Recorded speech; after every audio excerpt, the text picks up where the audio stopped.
Bismillahirrahmanirrahim. Assalamualaikum warahmatullahi wabarakatuh. Assalamualaikum warahmatullahi wabarakatuh. Alhamdulillah. Alhamdulillahil qail. Walillahi 'alan nasi hajjul baiti man istata'a ilaihi sabila. Wa man kafara fa innallaha ghaniyyun 'anil 'alamin.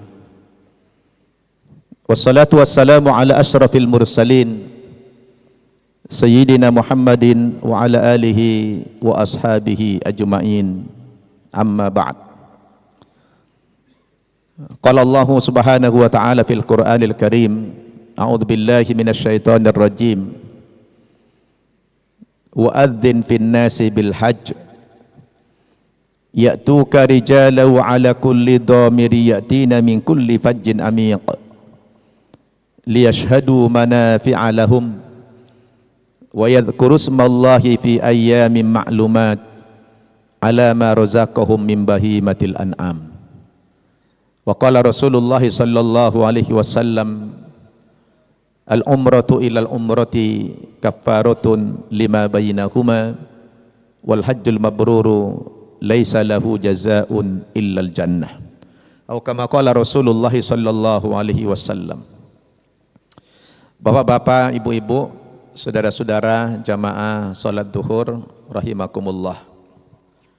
Alhamdulillah, baru saja kita melaksanakan salat zuhur dengan berjamaah. Mudah-mudahan Allah menerima ibadah salat kita. Seperti biasa, ba'da salat zuhur diadakan ta'lim yang insyaallah hari ini saya membawakan materi tentang fikih haji. Tapi sebelumnya saya sapa dulu saudara-saudara, kaifa halukum? Sehat semuanya? Alhamdulillah. Ada yang mau berangkat haji tahun ini? Hah? Belum? Mungkin malu dia, takut riak. Baik sangka aja kita. Bapak Ibu yang saya muliakan,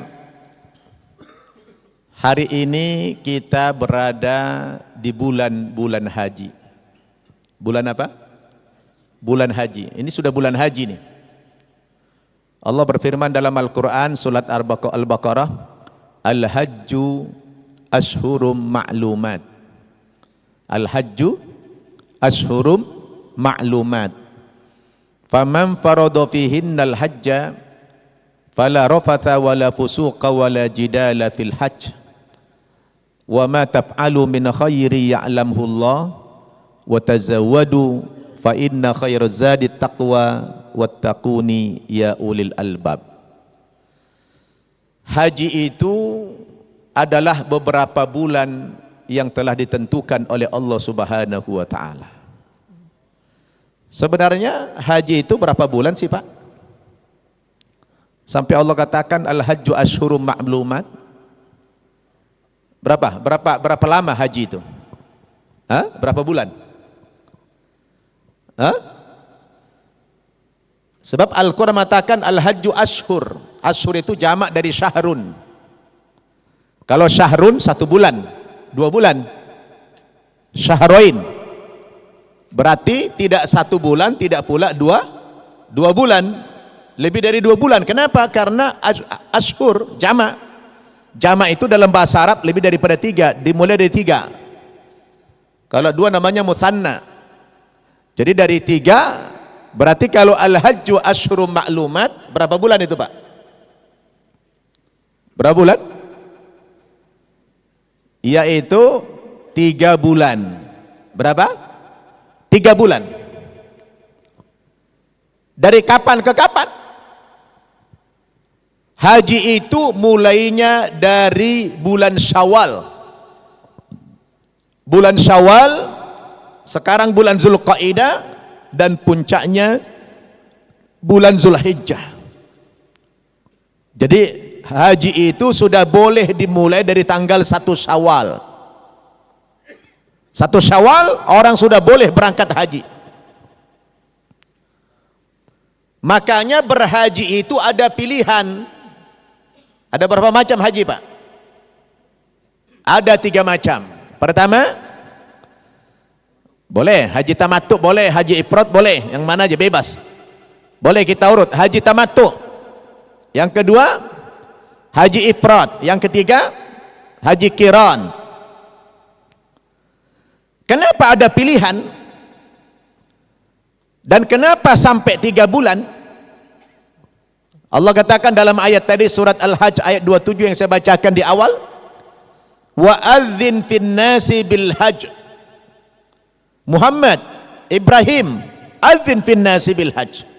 Undanglah, serulah, panggillah umat manusia untuk berhaji. Ya'tika rijalan wa ala kulli dhamir yatina min kulli fajjin amiq. Niscaya mereka orang-orang beriman akan menyahut panggilanmu, akan menyahut undanganmu, yang mereka datang ke tanah suci untuk melaksanakan ibadah haji itu.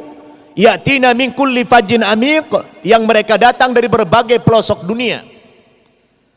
Ada mereka yang datang ke tanah suci mengendarai pesawat terbang, ada yang naik kapal laut, ada yang naik bis, ada yang naik onta, ada yang mobil pribadi, bahkan ada yang jalan kaki. Ya'tina min kulli fajjin amiq.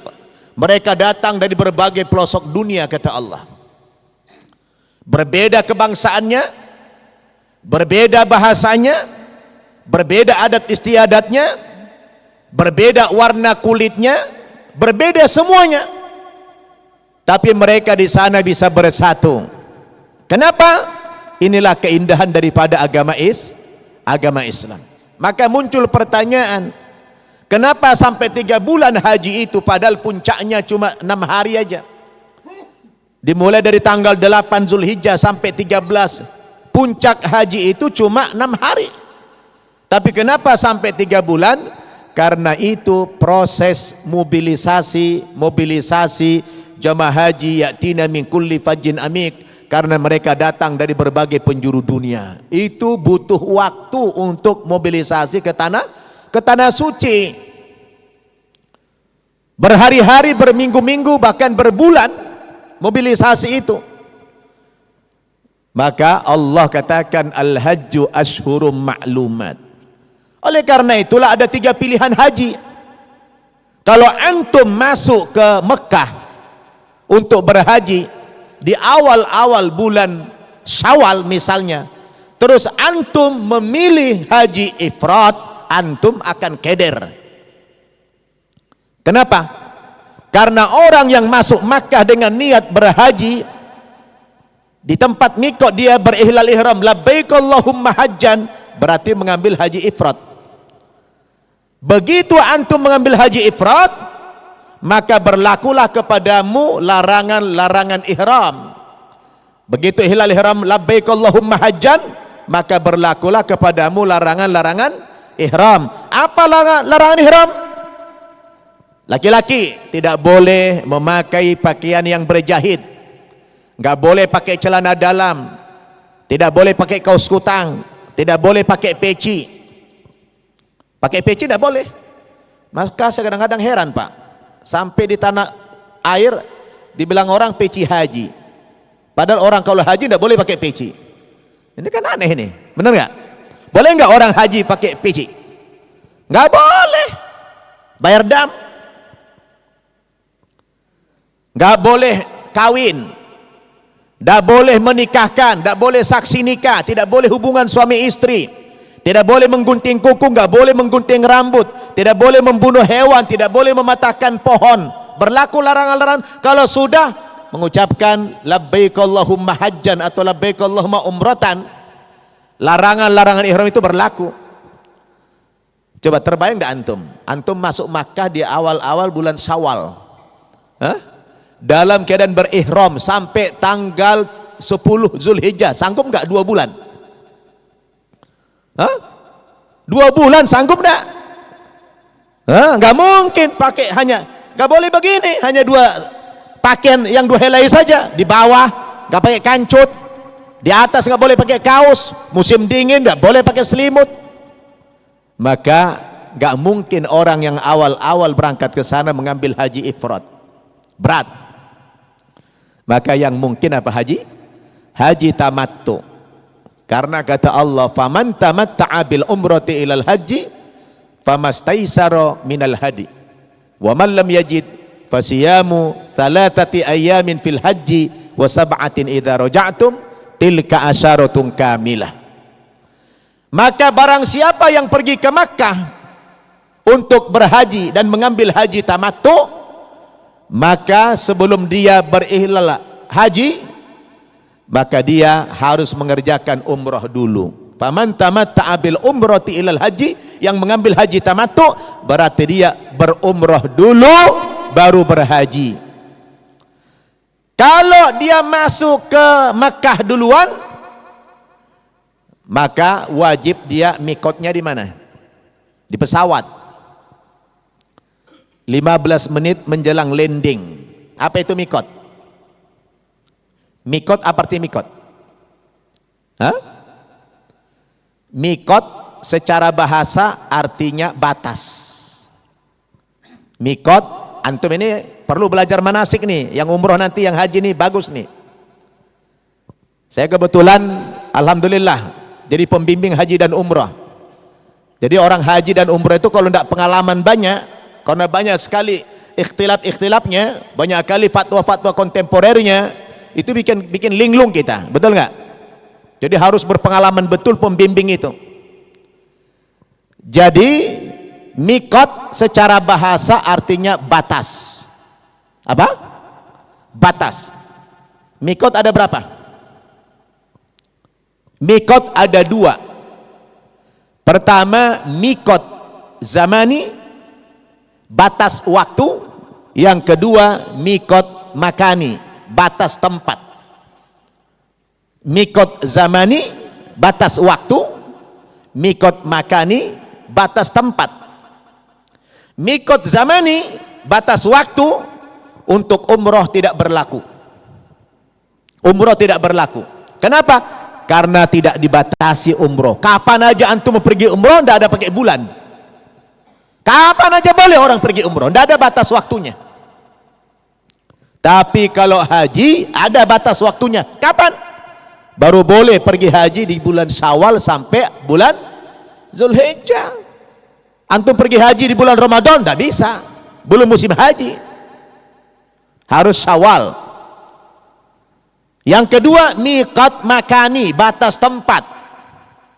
Jadi ada batas tempat. Maksudnya gimana? Batas tempat di mana antum baru boleh meletakkan niat untuk ihram. Jadi antum di asrama haji Pondok Gede belum bisa berniat labbaik Allahumma hajjan, belum bisa, tidak sah. Atau labbaik Allahumma umrotan di bandara, tidak sah. Antum baru sah meletakkan niat ihram itu di tempat mikot. Di dunia ini cuma 5 tempat mikot ditetapkan Nabi. Berapa Pak? 5. Pertama apa? Zul Hulaifah. Zul Hulaifah. Dalam kurung apa? Dalam kurung Bir Ali. Zul Hulaifah dalam kurung Bir Ali. Di mana itu? Di mana? Di Madinah. Jadi penduduk Madinah atau orang-orang yang melintas lewat Madinah ingin pergi haji atau umrah, maka mengambil mikotnya di Bir Ali atau Zul Hulaifah. Tuh. Nanti antum di sana baru labbaik Allahumma umratan atau labbaik Allahumma hajjan, di sana baru sah. Yang kedua apa? Zuhfah. Juhfah ini orang-orang Mesir atau orang yang melintas dari wilayah Mesir, itu di Juhfah. Di sana mereka meletakkan niat labbaik Allahumma hajjan atau umratan. Kemudian orang-orang Irak, orang Iran, orang-orang Persia sana mau berangkat haji atau umrah, tempat mikotnya Dzatu Irqin. Itu mereka. Orang-orang Syam atau yang melintas lewat sana, orang Palestina, orang Jordan, orang Suria, atau orang-orang dari negara mana yang lewat dari situ, tempat mikotnya di Qarnul Manazil namanya. Kemudian orang Yaman, orang-orang India dari sana datang mau pergi haji, tempat mikotnya Yalamlam. Lalu kita di mana? kita bergantung. Kalau antum mendaratnya di Jeddah langsung ke Mekah, maka ada dua kemungkinan kita tempat mikotnya. Bisa di Lam-Lam, bisa Qarnul Manazil, bergantung dari arah mana pilot membawanya. Ustadz, saya langsung ke Madinah. Oh, berarti antum nanti dari Madinah mikotnya, bukan di pesawat, dari Madinah, dari Bir Ali. Tapi kalau langsung ke Mekah mendarat di Jeddah, maka tempat mikotnya 15 menit menjelang landing. Itu hukumnya wajib. Meletakkan niat dari mikot wajib, bukan rukun, wajib. Kalau wajib tidak dilakukan, maka wajib membayar dam. Kalau rukun ditinggalkan, tidak sah hajinya, tidak bisa dibayar dengan dam. Paham tum? Itu mikot. Jadi orang yang ke sana di awal-awal bulan haji, maka yang mungkin dia ambil haji apa tadi? Haji tamattu, yaitu berumroh dulu baru berhaji. Maka dia di mikot apa niatnya? Jangan antum ucapkan labbaik Allahumma hajjan. Begitu antum mengatakan labbaik Allahumma hajjan, berarti antum tanpa ngomong pun sudah mengambil haji apa? Haji ifrad. Maka antum nggak boleh melanggar larangan ihram itu 2 bulan lebih. Keder. Maka orang harus belajar manasik. Jangan salah ngomong dia nanti di mikot labbaik Allahumma hajjan. Harus katakan labbaik Allahumma umratan. Ya Allah, inilah aku datang memenuhi panggilanmu untuk berumrah. Kita umrah dulu, umrah tamattu. Amalan umrah apa? Tawaf. Karena nanti orang dari Jeddah pergi ke hotel atau ke apartemen, istirahat dulu 1 jam 2 jam, ngisi bensin dulu. Habis itu baru dia pergi umrah. Tawaf. Dimulai dari Hajar Aswad, diakhiri di Hajar Aswad 7 putaran. Habis tawaf, dia pergi ke Mas'ah, tempat sa'i, dari Safa ke Marwah. Itu PP atau tidak itu? Hah? Sa'inya, PP apa tidak? Sekali jalan. Safa, Marwah dihitung 1. Marwah Safa sudah 2. Startnya dari Safa, endingnya di Marwah. Begitu antum 7 kali, sampai di situ 7 kali di Marwah, langsung gunting rambut, namanya tahallul. Begitu antum tahallul yang menghalalkan, maka antum sudah boleh berpakaian bebas, sudah boleh nikah, sudah boleh menggauli istri segala macam. Itu tidak ada lagi larangan ihram. Sampai menunggu tanggal 8 Zulhijjah baru lagi berihlal ihram untuk haji. Sebelumnya itu antum sudah umrah, gak ada lagi larangan ihram. Antum sudah bebas. Cuma konsekuensinya apa? Antum harus membayar dam. Dam, apa itu? Menyembelih seekor kambing. Menyembelih seekor kambing. Harganya di sana kambing sekarang 425 rial. 425 rial sekarang, lebih kurang 150 dolar. Kambing seekor. Aduh Ustaz, saya nggak punya uang, gimana? Ada gantinya. Berpuasa 10 hari. Faman lam yajid fasiyamu 3 ayamin fil haji wa 7 idza raja'tum. Yang tidak sanggup membayar dam, dia wajib puasa 10 hari dengan cara pelaksanaannya 3 hari selama di tanah suci dan 7 hari setelah kembali ke tanah air. 3 hari di sana, 7 hari di tanah air. Tilka asyaratun kamilah, itulah yang disebut dengan 10 hari sempurna. Pengganti apa? Penggantinya menyembelih kambing. Yang paling abdol yang mana? Yang mana Pak paling abdol? Menyembelih kambing, bayar dam atau puasa? Hah? Ya, yang paling abdol tentu yang paling duluan disebut.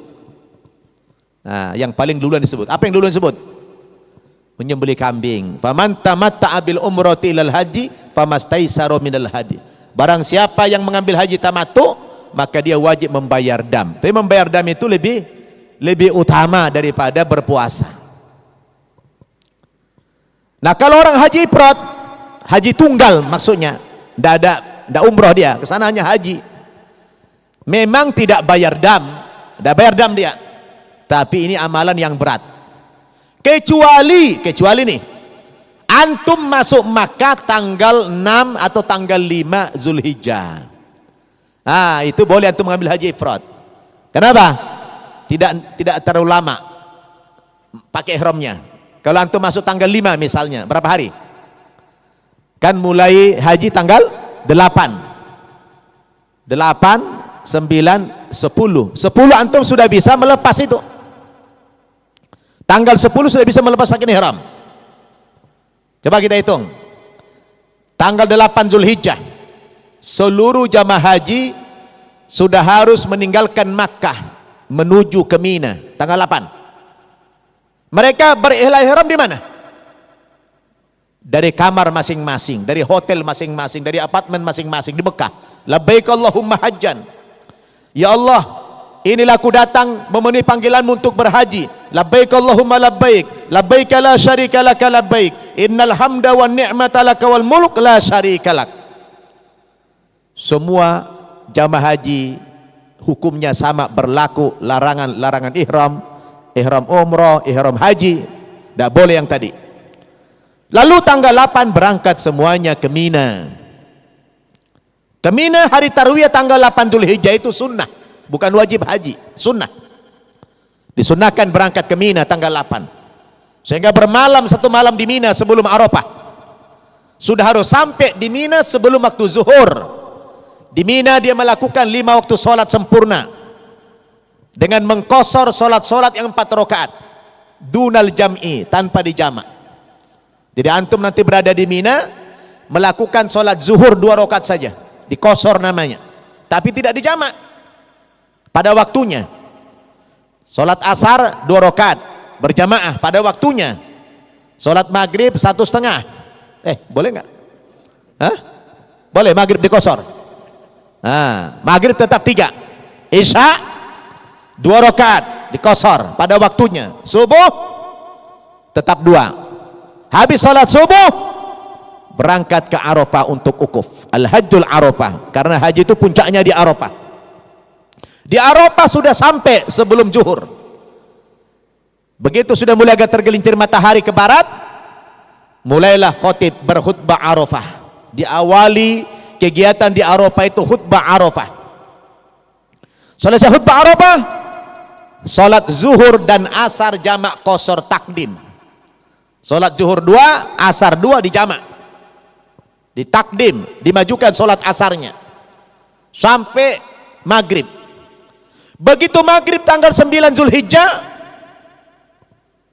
disunnahkan salat maghrib dan isya jamak takhir di Musdalifah. Rasulullah dulu begitu. Begitu azan di Bilal di Arafah, Nabi tidak salat maghrib di Arafah, tapi berjalan kaki menuju ke Musdalifah. Di Musdalifah lah jamak takhir. Tapi sekarang berat untuk kita ikuti. Kenapa? Karena kalau antum sekarang sholat isya, maghrib isya di Musdalifah, bisa-bisa sampai jam 2, jam 3 malam di Musdalifah. Maka saya ingatkan kalau sama jamaah, kan sholat maghrib isya di Musdalifah itu kan hukumnya sunnah saja. Sedangkan sholat sendiri apa hukumnya? Wajib. Tempatnya sunnah, sholatnya wajib. Kalau begitu yang mana antum pilih? Nah, sholat aja di Arafah. Saya sarankan kepada jamaah, sholat aja di Arafah jamak qashar takdim dengan isya. Tapi kalau antum merasa orang sudah tahu medannya, bisa jalan kaki sendiri, saya pengen napak tilas perjalanan Nabi, saya jalan kaki aja ke Musdalifah. Memang tidak terlalu jauh, hanya sekitar 7 kilo. Jalan kaki aja saya ke Musdalifah. Oke. Sampai di sana antum sudah jam 10 malam. Langsung sholat maghrib dan isya jamak takhir. Yang mana didulukan? Isya dulu atau maghrib dulu? Hah? Isya dulu atau maghrib dulu? Hah? Isya dulu atau maghrib dulu?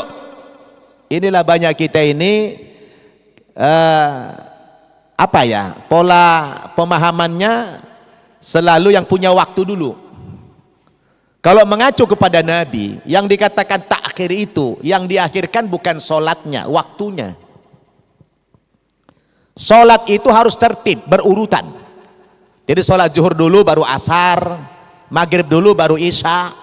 Tidak boleh dibalik. Terkecuali dengan alasan-alasan tertentu. Jumhur ulama, walaupun ada ulama sebagian membolehkan, tapi kalau mengacu kepada hadis kepada Nabi, Nabi melakukan sholat jamak takhir itu di Musdalifah mendahulukan maghrib, karena sholat berurutan, maghrib dulu baru isya. Maghrib dulu Nabi 3 rakaat jamak takhir, baru isya 2 rakaat. Kecuali ada kasus antum belum sholat maghrib sampai di satu daerah di masjid, orang lagi sholat isya berjamaah, antum masuk, antum tidak boleh sholat maghrib dulu. Kenapa? Karena bilangan maghrib dengan isya beda. Bilangan maghrib dengan isya terus gimana Ustaz? Antum isya dulu, sholat isya dulu, ikut orang setempat. Setelah mereka salam, sempurnakan isyanya, baru antum sholat maghrib. Yang begitu boleh. Tapi kalau antum masuk ke satu masjid, orang sholat asar berjamaah, antum belum sholat zuhur, maka antum niatnya bukan niat asar, antum niatnya niat sholat zuhur, berbeda dengan imam. Kenapa? Karena bilangan rakaatnya sama. Paham tuh? Jadi sholat wajib. Kalau tidak mungkin sholatnya jamak takhir di Musdalifah karena takut nanti larut malam, maka sholat aja di Arafah, jamak takdim. Tapi kalau mungkin antum nampak tilas Nabi, oke silakan jamak takhir di Musdalifah. Di Musdalifah malam ke-10 bermalam 1 malam sampai subuh, sambil mengumpulkan batu-batu kerikil kecil untuk jumrah. Begitu terbit matahari, antum berada di persimpangan jalan, seperti berada di persimpangan jalan. Artinya antum diberikan 2 pilihan. Apakah antum akan berangkat ke Mina dulu tanggal 10 itu melempar Jumratul Aqabah kemudian tahallul, ataukah antum berangkat ke Mekah dulu melakukan tawaful ifadah, tawaf sa'i kemudian tahallul? Ada 2 pilihan kepada jamaah. Tapi yang paling afdol, karena antum di Musdalifah, lebih afdol antum berangkat ke Mina dulu karena dekat jaraknya. Antum berangkat ke Jamarat, ke Mina tanggal 10. Ada berapa tiang dilempar tanggal 10? Hanya 1 tiang, hanya Jumratul Aqabah. Dan Jumratul Aqabah, ingat, Jumratul Aqabah itu tidak semua arah boleh dilempar. Kalau Jumratul Ula, Jumratul Usta, semua arah boleh dilempar. Tapi Jumratul Aqabah tidak semua arah boleh dilempar. Saya dulu punya pengalaman menarik, Pak. Saya berangkat haji tahun 97. Berangkat haji tahun 97 pertama. Alhamdulillah waktu itu saya dapat hadiah haji dari kerajaan Saudi. Saya waktu itu kuliah di Libya, baru mu'allaf waktu itu, baru masuk Islam. Saya dipaksa 3 bulan harus bisa berbahasa Arab. Alhamdulillah 3 bulan tercapai target. Begitu target tercapai 3 bulan itu, ustadz-ustadznya kagum sama saya, akhirnya kasih hadiah haji. Bayangkan, seminggu lagi mau tutup Bandara King Abdul Aziz, dulu Madinah belum ada bandara. Saya berangkat haji tanpa bimbingan manasik. Jadi saya buta tentang haji. Sampailah di Mina tanggal 10.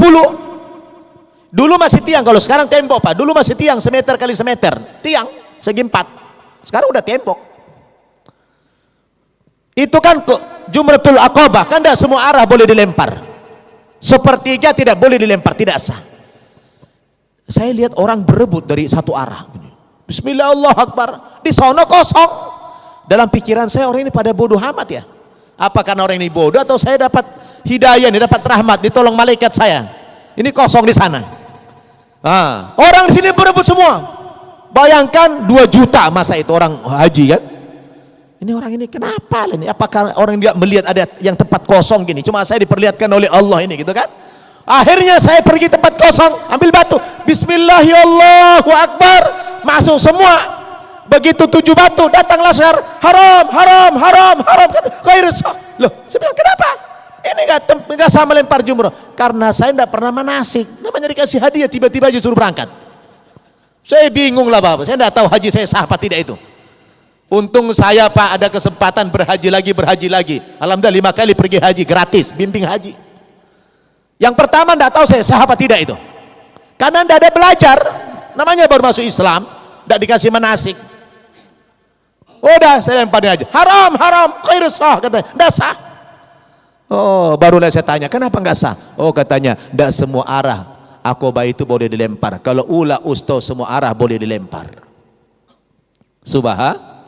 Ada juga yang banyak goblok kita pergi ikut-ikutan pun enggak. Saya mau ngikutin siapa enggak tahu. Nah, banyak bertanya malu. Ya udahlah, ikutin aja lah apa orang lakukan. Cuma yang itu aja saya gagal tuh, yang lempar jumroh Aqabah itu gagal, saya enggak tahu. Tapi kemudian dari depan saya pindah lagi. Katanya ke saya pindah saya. Sekarang udah enak Pak, tembok 5 lantai lagi pakai eskalator. Saya kalau bimbing haji itu saya bawa ke lantai 5 jamaah di bawah padat. Oh, ini adalah fatwa kontemporer nih. 1000 berapa tahun tuh ya, begitu itu aja. Baru dari tahun 2000 berapa itu dirubah sama pemerintah Saudi. Pertimbangannya apa?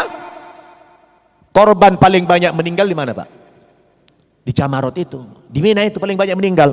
Meninggal kenapa? Terinjak-injak. Karena cuma segini mau dilempar, diperebutkan 2 juta orang. Terbaik enggak antum itu?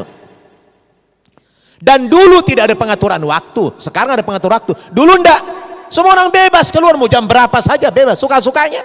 Bayangkan orang mencari waktu-waktu yang dingin kan, mati keinjak-injak banyak.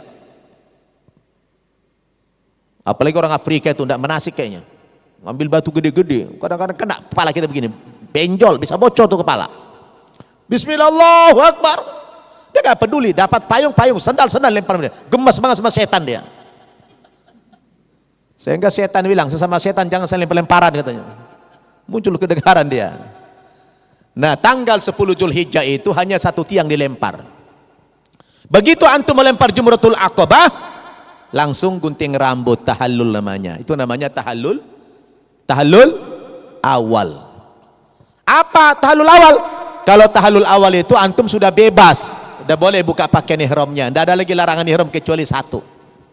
Hanya 1 yang tidak boleh, apa? Melakukan hubungan suami istri. Tak boleh.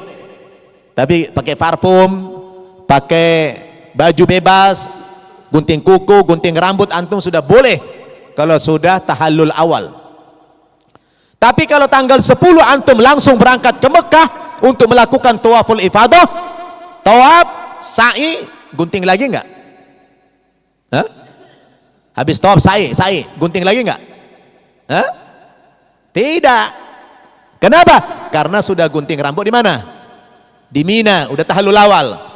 Jadi begitu antum tawaf, sa'i, jangan gunting lagi rambutnya.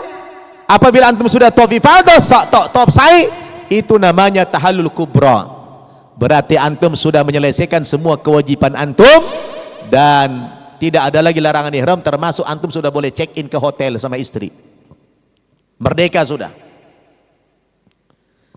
Semua rukun sudah antum lakukan, hanya tinggal wajib haji. Maka tanggal 10 malam 11 antum berangkat ke Mina. Ngapain?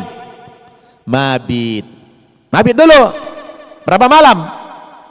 Boleh 2 malam, maksimal 3 malam. Allah katakan, faman ta'ajjala fi yaumaini fala itsma alaih.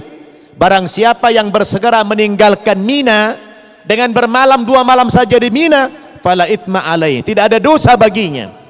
Tapi wa man ta'aqqara fala itsma alaihi liman ittaqa. Barang siapa yang mengakhirkan di Mina, mengambil 3 malam di Mina, tidak ada dosa baginya, liman ittaqa, bagi orang yang ingin bertakwa kepada Allah Subhanahu wa taala. Artinya bermalam 3 malam di Mina itu lebih utama daripada 2 malam. Siangnya antum setiap hari tanggal 11 melempar 3 jumrah. Jumratul ula 7 batu, Jumratul usta 7 batu, Jumratul Aqabah 7 batu. Hari kedua malam 12 3 lempar juga, ula usta Aqabah. Hari ketiga juga sama, melempar juga, ula usta Aqabah, masing-masing 7 batu.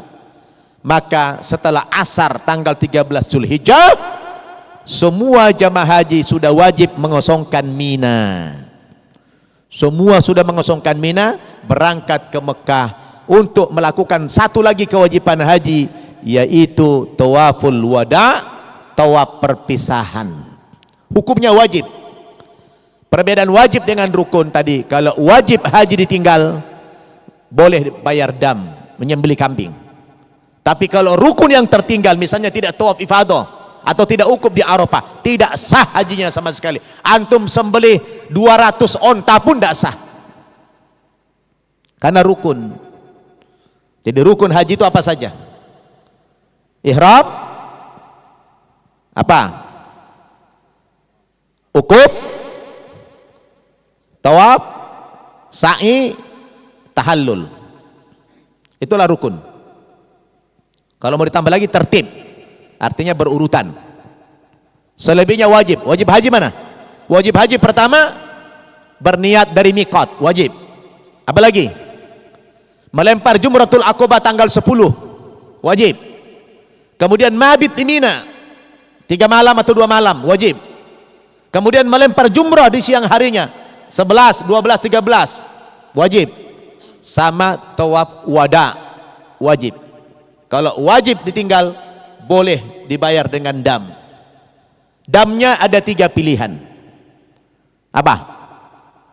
Bisa puasa, bisa memberi makan 6 orang miskin, dan bisa menyembelih seekor kambing. 3 damnya. Ya. Jadi ini dari waktu ke waktu, dari tahun ke tahun, haji itu banyak rumit-rumitnya. Maka kita perlu manasik yang matang supaya kita mendapatkan haji mabrur. Karena Rasul katakan, al-hajjul mabruru laisa lahu jazaun illal jannah. Orang yang haji mabrur itu tidak ada lagi imbalan yang pantas diberikan kepadanya. Dikasih imbalan mobil mewah tidak cocok, dikasih istana tidak pantas, dikasih apapun tidak ada lagi yang setimpal, kecuali apa? Kecuali hanya surga saja. Kalau hajinya mabrur. Ustadz, apa ciri-ciri haji mabrur? Sahabat bertanya, ma birrul haji ya Rasulullah? Apa ciri haji mabrur ya Rasulullah? Nabi cuma menyebutkan 2 minimal ciri haji mabrur. Pertama apa? Kata Nabi, orang pulang haji itu tibul kalam. Tibul kalam. Kalau ngomong, bicaranya yang bagus-bagus. Yang keluar dari mulutnya kata-kata yang penuh dengan hikmah, kata-kata yang baik. Jadi kalau ada orang ngaku haji, tapi kalau ngomong itu kasar, dusta, guibah, fitnah, berarti hajinya mardud. Adu domba, ngakunya udah haji, tapi adu domba, berarti hajinya tidak mabrur, alias mardud, tibul kalam. Yang kedua apa? Ciri orang haji mabrur? It'amut ta'am, memberi makan orang-orang yang kelaparan, memberi makan orang-orang miskin. Kalau orang itu pulang haji menjadi orang yang dermawan, tadinya pelit, tadinya bakhil, pulang dari haji dia menjadi orang yang dermawan. Kenapa? Dia suka memberi makan orang-orang miskin. Termasuk di dalamnya apa? Saya tidak mau korupsi. Karena kalau saya mau korupsi, sama saja artinya saya memakan harta orang lain. Betul nggak? Berarti tidak mabrur hajinya. Saya tidak mau ngambil ini yang bukan hakku. Nah begitu. Kenapa? Karena it'amut ta'am, memberi makan orang miskin, adalah ciri orang yang haji mabrur. Wadah? Jadi inilah Bapak Ibu Saudara, fikih haji yang kita bicarakan pada hari ini. Bagi orang mau berangkat umroh, praktekkan ini. Insya Allah kata Nabi, la ta'khudhu anni manasikakum, ambillah oleh kamu tata cara haji maupun umroh kamu dari aku, kata Rasulullah. Siapa yang mengikuti cara seperti ini, insya Allah umrohnya, hajinya sah. Sah dulu, kita bicara sah. Nah, belum bicara mabrur. Kalau mabrur nanti kembali kepada kita pribadi. Betul? Bagaimana kita bersungguh-sungguh niatnya ke sana untuk taubat kepada Allah. Kalau kita niatnya taubat, insya Allah pulang dari sana umroh kita, haji kita menjadi umroh dan haji yang mabrur. Amin ya rabbal alamin. Ada pertanyaan Pak? Tapi ngomong-ngomong sudah jam 1 nih, udah lewat. Kalau saya ini pengangguran, saya pengangguran. Boleh kalau Bapak mau tanya silakan, saya tutup juga. Kita tutup boleh. Tapi ada mau tanya nggak kira-kira? Bapak Ibu, ada mau tanya? Cukup? Ya, antum mau kerja, saya bilang saya pengangguran. Jadi kalau saya ditanya sekarang ada waktu, tapi antum tidak ada waktu, ya kan? Taib, ini saja kajian kita. Kenapa haji itu 3 bulan? Karena yang pertama tadi, dalam rangka mobilisasi umat ke sana itu butuh waktu yang lama. Semoga kajian kita pada hari ini bermanfaat. Saya sengaja memilih tema ini karena sekarang kita berada di bulan-bulan haji. Siapa tahu di antara kita ada yang niat pergi haji atau pergi umrah, dia mendapatkan pembekalan sesuai dengan sunnah tuntunan Rasulullah sallallahu alaihi wasallam. Terima kasih, semoga ini manfaat. Mohon maaf kalau ada kekurangan. Mari kita tutup dengan doa kafaratul majlis. Subhanakallahumma bihamdik asyhadu an la ilaha illa anta astaghfiruka wa atubu ilaik. Wassalamualaikum warahmatullahi wabarakatuh.